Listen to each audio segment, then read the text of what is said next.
Wakey Wakey. Hello, good morning, and many thanks indeed for joining us here on Morning. I trust that you had a lovely restorative night and you're ready to face the day, the second day of this week. Of course, today being Tuesday, the 9th of January 2024. Still be saying happy felicitation for the new year if we've not met. Of course, this year. A big day for our students after we had the results released yesterday. Good performance from them. And of course, with the new grading, they're looking sanguine and optimistic. And they looking at also the results. The boys have also outperformed the girls as well. We shall be looking a bit of that and what it does really portend moving forward for the large numbers that the eye-popping figure, the Minister of Education, had been raising concerning the people who did not really make the mark to join the universities. And the question will be, again, do we have sufficient TVET institutions in the country to accommodate all this that we do have? What about the E-graders as well?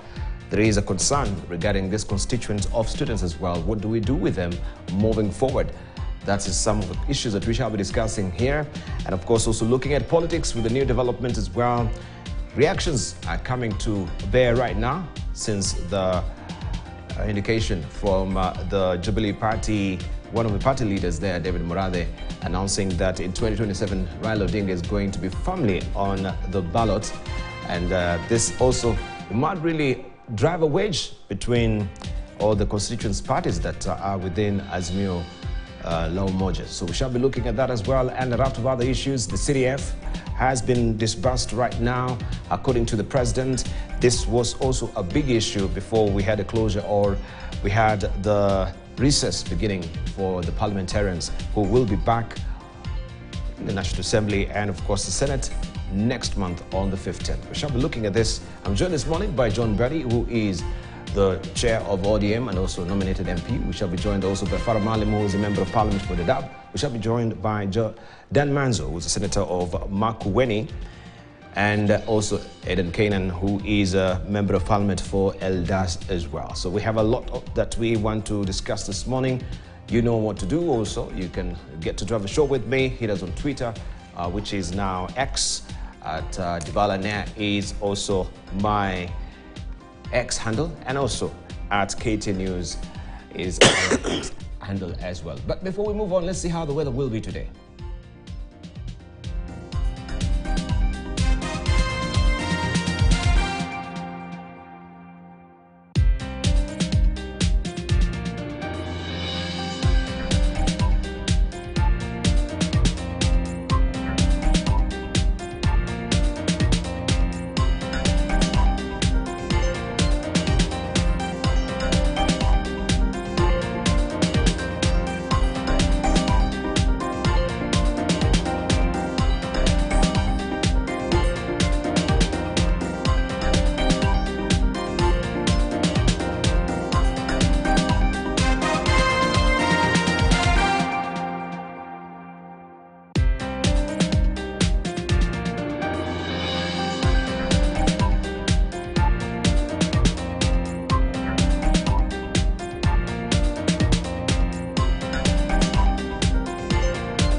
Right, I shall be priming you on what we have in the dailies much later in the course of the program, but let's just start with the story of a day which, of course, was a big one yesterday. Education Cabinet Secretary Ezekiel Machogu on Monday released the highly anticipated 2023 KCSE results for the 899,453 candidates who concluded their examinations on November the 24th, 2023. The CS revealed that 1,216 representing 0.14% candidates scored grade A. This is an increase compared to 1,146, that is 0.13% candidates in the year 2022. 1,133 candidates representing 22.27% attained the minimum university entry qualification C+ and above, compared to 172,345 or 19.62% in the year 2022. Elvis Koske starts us off. For the first time in history, the results of the national examinations were released outside Nairobi at Moi Girls High School Eldoret in the county of Uasin Gishu. The CS revealed that 1,216, representing 0.14% candidates, scored grade A. This is an increase compared to 1,146, 0.13% candidates in the year 2022. 201,133 candidates, representing 22.27%, attained the minimum university entry qualification, grade C+ and above. 1,216 candidates, which is 0.14%, who obtained an overall grade A in the year 2023, compared to 1,146,000, which was 0.13% of the candidates in the previous year. Machogu also noted that national schools produced the highest number of candidates with an overall mean grade of A, 889, followed by extra county, 172, private schools, 143, county schools, 5, and sub-county schools, 7. National schools produced the highest number of candidates with an overall mean grade of A, where we had 889 A's from national schools, which was 2.486%, followed by extra county schools,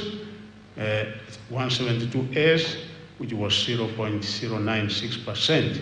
The CS, however, expressed disappointment that 48,174 candidates scored a mean grade of E.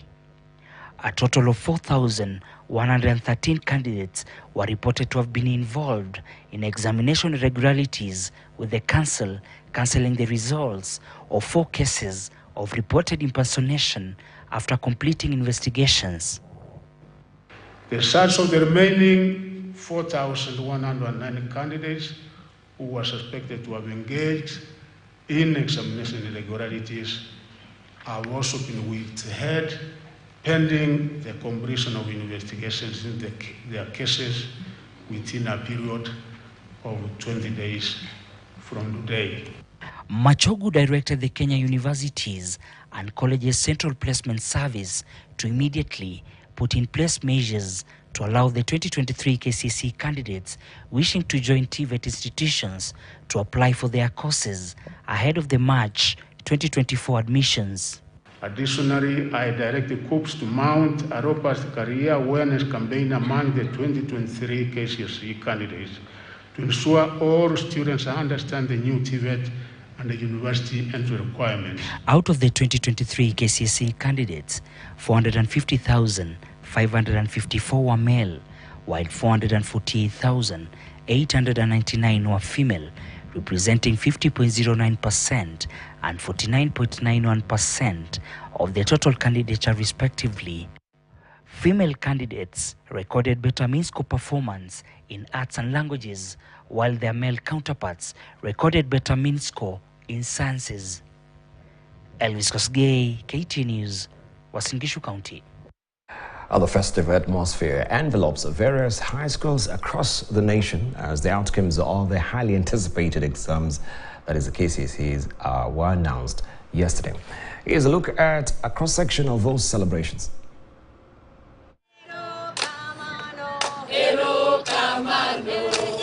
The air is vibrant with celebrations as teachers, students and parents from diverse schools bask in their elation.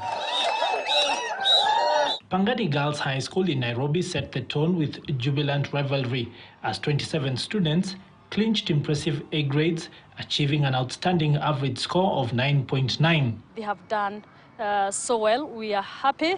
Our praying A's have moved from 20 to 27.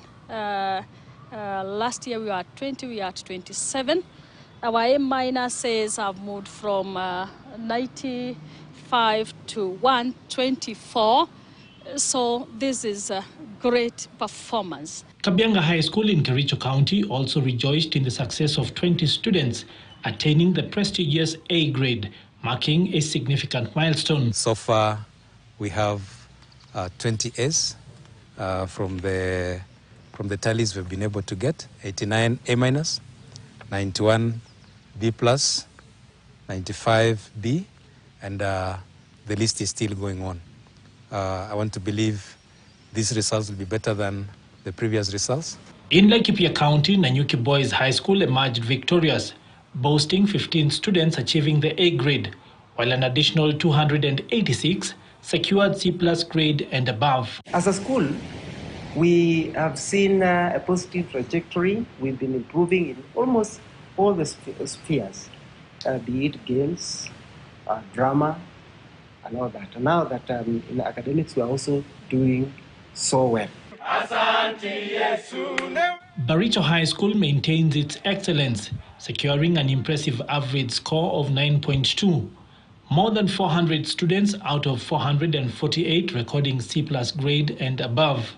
Really appreciate the team of teachers, non-teaching staff, the board members, the parents, everybody, the sponsor, everybody, including the office, who have supported us all through and who believed in us, even when we dropped last year, that we still had the potential to rise up again. At Light Academy, celebrations were in full swing as students achieved satisfactory scores. The exuberant atmosphere resonated with cheers from teachers, students and parents, highlighting their accomplishments. We are happy to receive the KCSE results. We have really done well. Our mean grade is 9.59, 7 A's and 35 A minuses we have.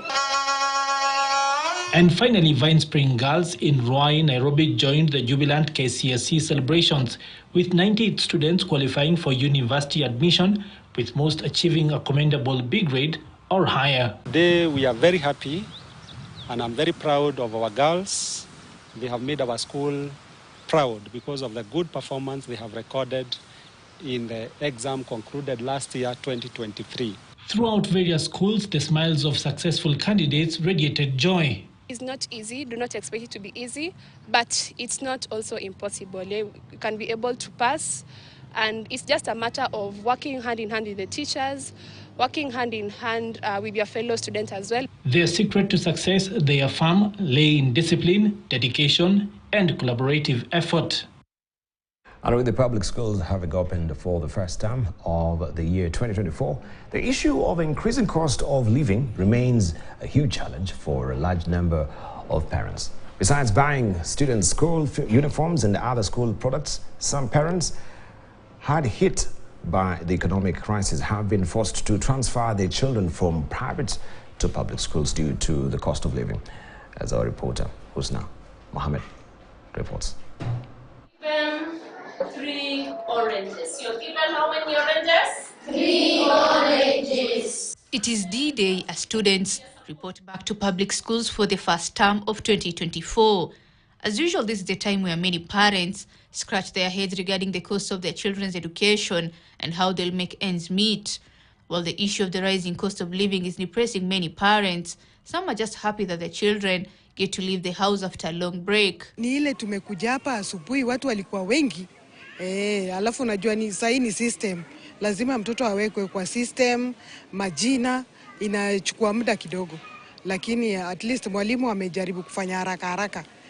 Nimepata sasa nafasi wa kwanza, nimefurahi. The new school year has also found many parents scrambling for space in public schools, as some parents whose children have been studying in private schools opted to transfer them to public schools, which are deemed more affordable. The transferring student had to undergo different interviews to assess their potential. Sasa kulingana na mimi, mtoto wangu alikuwa anasomea private. Sasa maisha ikakuwa ngumu, ndio sababu nimekuja kumtafutia hii shule ya public, ndio at least asome bila tatizo yoyote. Gharama ya maisha nayo imepanda. Kila kitu imepanda, lakini ni Mungu tu tunaweka mbele. Ukisema maisha imepanda, hata hiyo serikali pia wasifinye watu sana, wajue watu pia ni watu. Sasa hii watu wengi hawana kazi. Then there are schools which have recorded a low turnout, though head teachers maintain it is still early days. In yet others, turnout was quite high. We are happy because we have seen a very large turnout. Approximately 70% have come, and they have been able to visit their former classes so that they can begin to clean and then migrate to the new classes. We are happy that 99% of the teachers are here present today. Across the country, many parents are sharing the same headache no matter where they are, the increasingly high cost of education. Ask a few parents, or when they call us, we realize that they may be facing one or two challenges, mainly financial. Despite the fact that many parents have been hard hit economically, many are still turning up with their children at school bravely, hoping to find a kind ear from head teachers or some sort of financial intervention from school or authorities. If they have any challenges, they are free to come and visit the administration and express themselves. We always make sure that we receive and take back all our children so that we minimize any kind of dropout. Husna Mohammed, KTN News, Nairobi. And President William Ruto has announced that the government will release the next tranche of the National Government Constituency Development Fund bursaries today to aid the learners resume learning smoothly. Speaking in Tarbo constituency, Uasin Gishu County, when he visited his former nursery school at Kamagut Primary School, the head of state called for patience from parents who were expecting to benefit from the capitation as school reopens.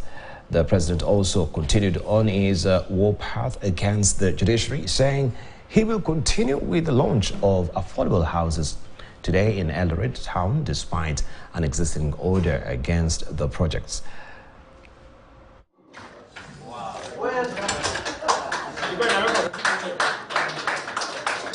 Serikali ambayo mimi ninaendesha imeweka elimu katika mstari wa mbele. Mimi nataka niwahakikishie ya kwamba mambo ya elimu tutayashughulikia kiasi ambayo itahakikisha ya kwamba kila mtoto wa Kenya apate nafasi ya kusoma. Kesho na kesho kutwa tunatoa zingine pesa bilioni 10 ya kusaidia bursaries kupitia kwa Constituency Development Fund. Wabunge wetu wote katika Kenya waanze kupanga vile watoto wetu ambao wanatoka katika jamii ambazo ziko na changamoto, the vulnerable communities. I am telling every member of parliament, between today and tomorrow, we are releasing another 10 billion shillings for the bursary program in all our schools in Kenya. Right, we want to continue with the conversation. We have with us this morning Dan Mazo, who is the senator of Makueni, also John Badi, the chair of ODM, also nominated the member of parliament. And this will be a big relief for the members of parliament, because we saw also how it was acrimonious before the recession of the House regarding the CDF. So will it be released today as he has promised? Let me just begin by also just expressing my happy felicitations for the year to John Badi. Good to see you, John Badi. Happy New Year. Happy New Year to you. How was your crossover? Smooth, I would Smooth. say. Yeah, despite the challenges. Despite the challenges. Yeah. Last year you were a busy man, off the radar. We tried to get a handle of you, but very slippery as well. Really? I've never been slippery, but I think you'll see better of me this year. Better of you this year. Yes. But good to see you. So you can just tell us how was your expectations this year, the announcement from the president as well on the CDF, the examinations results as well. There's a lot that we need to discuss regarding that as well. How was the performance, or the performance from your constituency? If you're intimately familiar with that as well, we shall hear also from Dan Manzo. Good morning, Dan Manzo. Good morning. Also happy felicitations for the new year. You had a wonderful crossover. Yes, it was you celebrated in Makueni. Yes, and I was in Makueni, and I want to say that Happy New Year to all Kenyans, and wish all Kenyans the best in this year, although the pockets are really squeezed, and Kenyans are having a very hard time. We are feeling like George Floyd when the knee was on him, and we are telling Mr. Ruto, please release the knee. You know, parents are having... You can't breathe. Yeah, we can't breathe. Parents are having a very difficult time, taking their children back to school. And the economy is really bad for common Kenyans. So the hustler nation is finished. The knee is so hard on them. So I think, and even when we announced 10 billion CDF, it is actually tokenism. We have to come up with a better system than tokenism, because even how to distribute that bursary is a problem. Every family now is poor. It's really, really difficult. You know who to give the bursary and who not to give. So I think he has to come with a better strategy other than tokenism through the members of parliament. Yes. All right, so this bursaries, or maybe the fund, will be hitting the accounts today, John Buddy. First of all, the issue of it really coming in late in the day, this should have been discussed by last year. How was it in Parliament? Because I saw many were frustrated and say, how then are we going to the constituents to help facilitate the bursaries? The results are here. Many of them have not been getting the funds. Is it too late, or just in the nick of time? Well, there's a bigger problem. We are in January. This is the 7th month into the 2023-2024 financial year. Don't even talk about bursary alone. CDF allocation is it's about 45 billion shillings. And now when you are talking about just 10 billion coming 7 months later, this is the first tranche. Since I became a member of parliament, I think this is the first time that we are in January and not even a single coin has been released from CDF funds to the CDF board to be disbursed to constituencies. So apart from just looking at it, that we are reacting to the opening of schools in January and releasing some token amount, as Senator Manzo has just mentioned, we should ask ourselves that there was a budgeted amount for constituencies for their development, for the grassroots development, for building of schools, for putting up structures for security and all that. That cannot be implemented. We are in January. So I don't even know whether there is any single member of parliament who would be praising and cheering the president for talking about 10 billion.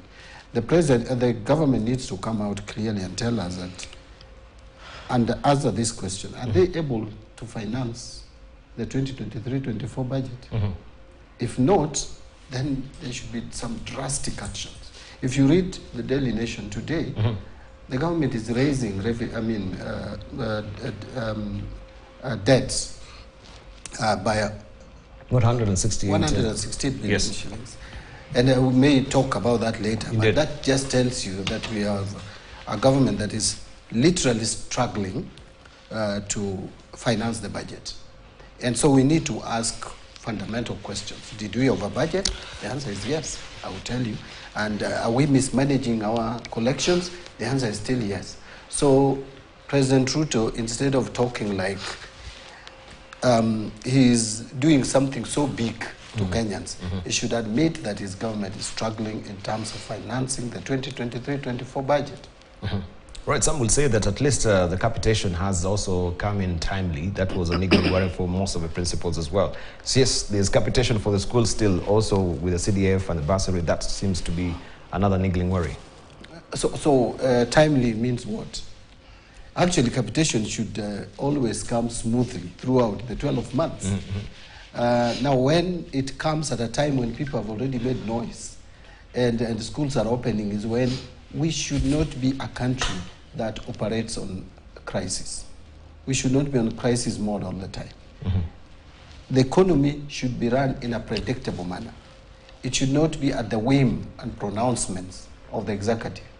We should have a system that is smooth. Treasury that collects money and disburses it so smoothly. That is when the economy can grow. An economy that is always jerking can never grow. Right, so we have some blips here and there. Let's talk about your constituency or your county as well, Makueni, the performance and how we are reacting to the fact that as well, the money did not really come in time. And as is indicated as well, we have the government also increasing that threshold of accruing debts to 168 billion shillings. Well, there are pending bills all over from national government and county governments. And when a government is transiting, obviously you have to complete the previous the previous projects by a previous government. But what happened, despite the president announcing that monies to the counties has been disbursed, not all counties got monies at the same time. Some counties, got priority, and especially the counties where Kenya Kwanza comes from. And the Azimio counties who are left lagging behind, and they've got to do a lot of explanations to do. However, I've challenged my county government of Makueni to quickly, begin repairing the county. We had a lot of damage to the roads because of the heavy rains, and they have got a little budget for that. That is already with them. But if you have to go through the procurement process, if you have to follow that channel, and the law allows a certain amount of money to procure directly, or the county government uses resources like graders and things like that, and get with some action through fueling, which they can account for. That has been lagging behind, and I think that's what they're quickly getting into, so that they can have they can serve the people, in terms of passable roads, which are under the county government. And generally, the roads have been damaged all over the country. And in fact, we have realized there was really poor road network out of the rains which have come, because we've got potholes almost everywhere in the roads which are seemingly good. And this shows how potholed the country is. In terms of the management of the government. So we are expecting these funds, which were budgeted for El Nino and for emergency, also to get to the counties and also to be utilized by the national government to repair the country as quickly as possible. Because when you don't have passable roads and you have roads which are just bumpy, then it means you have even more damage to cars, and you go back to the pocket of the owner of the car. Yes. All right, I want to just also and we'll delve into it deeply, because Senate also is now not seeing eye to eye with the CRA regarding the revenue share, because they had proposed 396 billion shillings, but Senate seems to be, of course, gagging for more from the CRA, just that they should be really upping their ante. So what will be the development? Because that was allocation for 2023-2024 financial year. And even there was a bigger problem with the Equalization Fund, and I think CRA has completely failed. It has to work in consultation with the Senate. It has to do proper public participation, because they go and make allocation to a county without even having proper public participation, without knowing the real problems in that county. I remember I had a big quarrel with them, because Makueni was classified as one of the rich counties simply because the SGR goes through there. The SGR caused a lot of economic damage to the businesses in Makueni along the Mombasa Road highway. Most businesses were shut down that time. And I thought that was not justification not to allocate, equalization funds to Makueni, which is a very needy county, very dry, and only this time, I must say, something positive has happened. We have good rains, and the farmers have worked a little bit harder. Although the fertilizer never really got to us, it went to other regions, probably because we may not have had proper shares in government. We got very little share of the fertilizer. But farmers have done well, and I think we're going to have some good harvest. But other than that, it takes many, many years to get rains or El Nino. The last El Ninos were in 1997. So you imagine what this county has to go probably before you get the next El Nino. So the CRA must really take care of Makueni and any other needy counties, so that we could, you know, we could balance. The whole idea of equalization was to equalize development in the country. They have still taken the money to counties which have been developed since independence. Right, CPA John Bari, I know also sometimes you're intimately familiar with this Equalization Fund. What will be your input as well with the row between Senate and CRA? I think this Equalization Fund had a purpose. When Kenyans passed the 2010 Constitution, there was realization that there are some regions or some areas which have been marginalized persistently for years, and that we needed to give them some kind of affirmative action for a period to be able to catch up with the rest. We need to be clear, because I see now almost every region would want to have a bite at this fund. That was not the intention. This fund was meant for certain specific regions which have over the years been marginalized in the country. And I don't think it is difficult to come up with those regions if CRA does professional work in terms of moving around and doing research and getting data.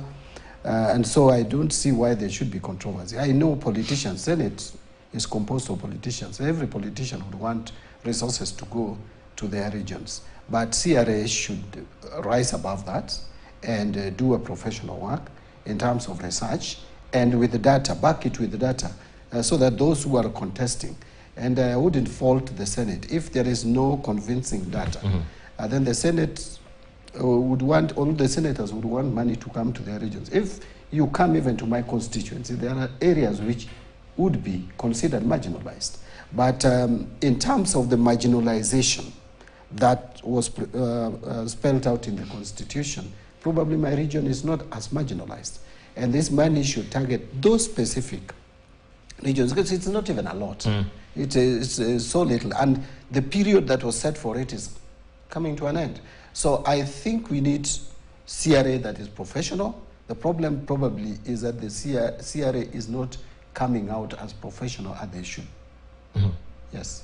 All right, but back to the CDF, because we know when we began even last year, CDF, NDGF was also just in the public arena regarding now who should be overseeing this particular kitty. Is it the members of parliament, or should it actually be oversighted with the board? And right now, we had also determination from the courts. Are we still in the clear as far as the CDF is concerned when it was morphing to NGCDF? Yeah, there is controversy. There's still a controversy. There is still controversy, and I'm sure you're aware that there's even been attempts, or you have had attempts, to anchor CDF in the Constitution. That tells you that there are gaps that needs to be tightened. And one of the issues that keeps on coming out is the involvement of members of parliament in the management of this fund. If you look at when CDF was first introduced, the involvement of members of parliament was much more. In fact, it was literally controlled by members of parliament as the patrons. And that time, I remember members of parliament could even walk with checks, CDF checks in their pockets. And when they reach a place and they say, I'll give you 1 million, they would even write checks there and leave. That is not the case as it is presently. Now we have a board. We also have, besides the board, we also have fund managers in each and every constituency. And the committees are supposed, and I want to use that word deliberately, are supposed to be independently elected by this community. Not cherry-picked by, of course... not to be picked by members of parliament, as it used to be, or members of the National Assembly, so to speak. But I know, practically, still members of the National Assembly have control. In a way, they control those elections, and they get their people into the committees, which is okay if those individuals who get into the committee could exercise independence of thought and management to manage the funds. So the question that is still there is, now the member of parliament is only supposed to sit in an oversight committee. Is that interfering or contradicting the provisions of our constitution? The lawyers are not in agreement on that. And I think that is why the matter is still in court. Those who challenged the act in court were of the opinion that members of parliament are supposed to exercise oversight overally at the national level, not oversighting the fund so directly, because then that amounts to implementation, participating in implementation, which should be the preserve of the executive. Members of parliament on their side and on their part, and the lawyers are also arguing that no, we are not actually implementing the CDF programs. What members of parliament are doing is what is actually provided in the constitution, that is oversight. And you don't have to wait until the tail end to oversight. You can oversight a process. So unless that is agreed on, then we will still continue to have this controversy. But in a nutshell, what we need also to ask ourselves is how effective is this fund?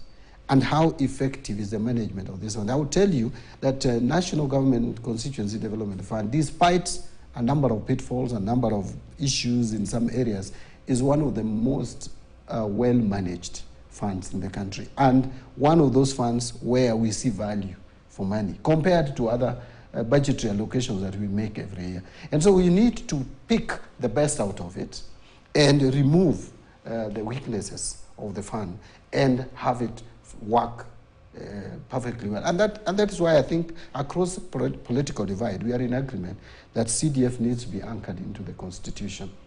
So I would leave it there because it is a matter that I think lawyers are still in. And we can pick also the brains of the lawyer here as well, just to, because the question has been, again, John Brady and Dan Mazo, the fact that we have the counties and we have funds that are distributed from the national, from the exchequer, solely for the purpose of the development of even the wards, right, of development. So the question of duplicity, that still the same monies that are going to the counties, to the constituents, is the principle also of the work and the function of the county governments. So in a way, are we working in parallel with the counties on the same purpose? You know, the CDF funds are supposed to deal with the national functions. Initially, Honorable Badi and I were in National Assembly. Initially, when I was a member of parliament, and when there was, we were migrated to the new system, I had to, to do a few functions belonging to county government. Yes. I remember completing some hospitals, some dispensaries, and even doing a few earth dams. But then when after 2013 the county governments took over, we quickly now remained with the schools and security. So you find that, in fact, CDF funds can easily be applied without being misused at all, because they're owned by the community. They go village by village. And the village managers or the people who, the committee, developing that particular project, let's say it's a classroom of a school or an office of a chief, they know how much money came in and they know if it's misuse. So there's very little interference by member of parliament in terms of implementing a CDF, national government CDF fund.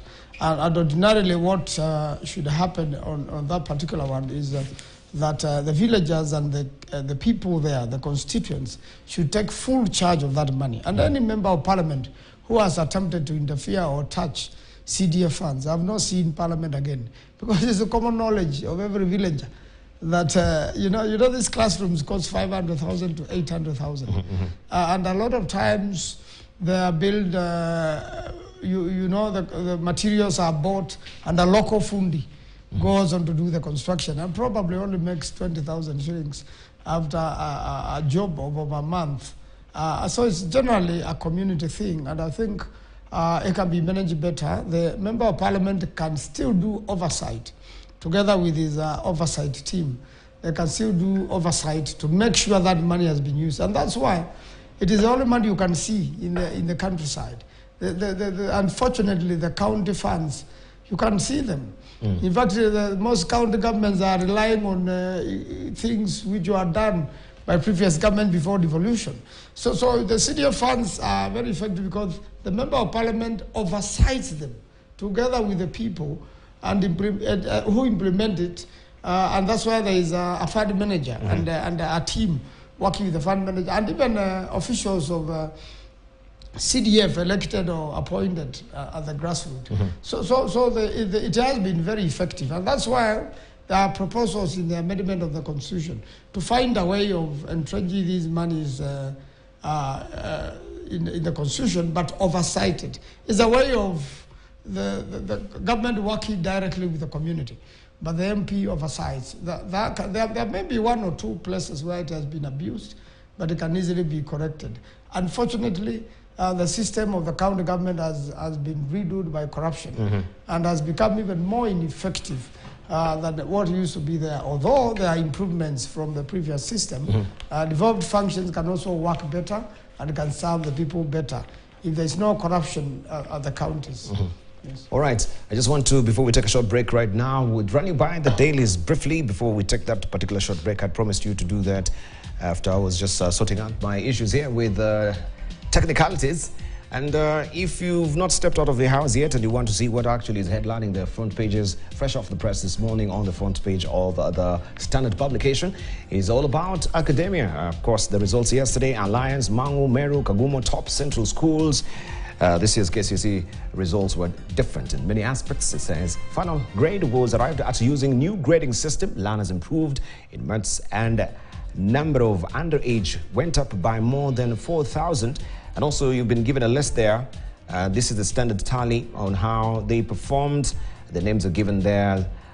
Name, school, grade. As you can see, over 1,000 we had grade A students there, being led by David Kiru, Nesta Boys High School, also Clinton Murimi, Moi High School, Moroki Shadrach, Kari Ken, Thuranira, Moi High School, Biruri, and amongst others, also Faith Njeri Gasheru there, Pioneer Girls.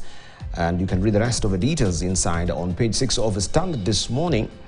Jubilation celebrations there, as you can see the pictorials as well and the faces of how they performed. This is some of the top students right here. Prince Samba Joshua Sunshine Schools, grade A. We have Grace Mumbe Mweni Kadiani Girls, also scored a grade A. Also we have Wangombe Solomon Ndungu Utumishi Boys Academy, grade A. And being lifted high there above the shoulders, this is Larry Mule and Nehema Toigat of Moi High School Girls, Kabarak in Nakuru, who scored A and A minus in the KCSE examination, I should say. Their faces are all splashed here inside the Standard on page 2 and 3. And you can read the rest of the details also of all matters academia and had the performance more than 20% of all candidates post university entry points. As results released, questions as 2,000 now set to join Form 1 without sitting KCPE. That is another question there. And regarding also the JSS, there are questions regarding the tutors and the shortfall of that. This is how the Standard looks this morning. Let's see what the Daily Nation is all in. Kabarak tops KCSE. This is what is on the front page of the Daily Nation today. And looking at the flag and what it reads, it says, KCSE 2023 parents, students and schools caught off guard as Ministry dumps SMS service for NEC online portal. Moi High School Kabarak walks away with this year's bragging heights in a list dominated by public, nationals and extra county schools. According to results compiled by the Nation, Kenya High and the best mean score had the best mean score by Girls School, as some academic giants were shoved aside by newcomers. And you can read all this laid out on from page 2 up to page 16 of the Daily Nation today. And some celebratory moments there from Light Academy. We can see parents and teachers of Light Academy in Nairobi celebrating yesterday with Tony Rotich Odhiambo, who scored an A in 2023 KCSE examination. And the rest of the details also are down there. Top school nationally, Kabarak leads. This is for the second time they have been topping there. I don't know, we have done Mazo, who's alumni of Starehe Boys, seem to be not surfacing anywhere, Starehe Boys anymore. All right. Alarm of a high number of exams flops. A tough journey ahead concerns as over 690,000 students failed to score varsity entry point, that is C+ and above. This is on page 2 and 7 of the People Daily this morning. Some of the faces of those also who performed very well are splashed there. Majogoa, KCSE, this is what we have on Taifa Leo. And Jogo Moja there is lifted high, the wings soaring high into the sky, so to speak, figuratively. And this is David Kiru as well. And also the name and students are there also highlighted on the front page of Taifa Leo. And the Business Daily, of course, cash-rich farms reap bumper gains from rising interest rates. That is another story that you want to follow there. And state funding pressure over 200,000 score varsity, as over 200,000 score varsity grades. That is on the Business Daily. Let me just cross over to the Star briefly. There where we have Ruto backs Raila over Kenyatta for AU top job. This is exclusive there. AU Chair Musa Faki's term is ending early next year. The ex-president and the ODM leader are interested in the Africa Union CEO post. As you can see them here, endorsement President William Ruto's sports CS Babu Namamba and Azimio la Umoja coalition leader Raila Odinga at Kasarani Stadium at Kipkelian Classic on May the 13th. This is a fine picture. So what does this really portend, especially when it comes to that relationship between the former president and his deputy? Regarding this, it really goes to show where the heart is right now. We will take a short break. When we circle back, we shall look at also Baba's 2024 diary. Which method will be more effective? This is what Stano has put there. Mandamano daily, Punda Michoka, referendum, boycott, some products, impeach Ruto, swearing in, Baba. Is there anything, of course, up their collective sleeves as far as that is concerned? We shall be looking and discussing, especially the 2027, of course, projections from Azimio. We take a short break. You're watching CS Fiesta here. When we circle back, we continue with more.